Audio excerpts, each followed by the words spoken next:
Hey guys, welcome back to the channel. This is how to remove duplicate in a Google Spreadsheet. So first thing that you will do is simply go to your Google Spreadsheet, and after that just simply select a cell, any cell, and after that just simply go for the data over here on the top, and then now a drop down will show up, guys.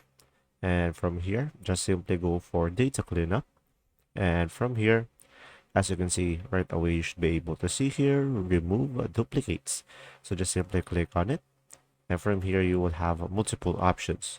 You can either go for column A or column B, or you can just simply select all. And you can also check this one, data has header row. So pretty much it will be depending on you. And now from here, just simply click on remove duplicates. And from there, you should be able to clean it up. And since I don't have a duplicate over here, I won't be able to show you. But for this video, let's say I have this one, and I'm going to select them, data, and I'm going to go back to the steps that I showed earlier.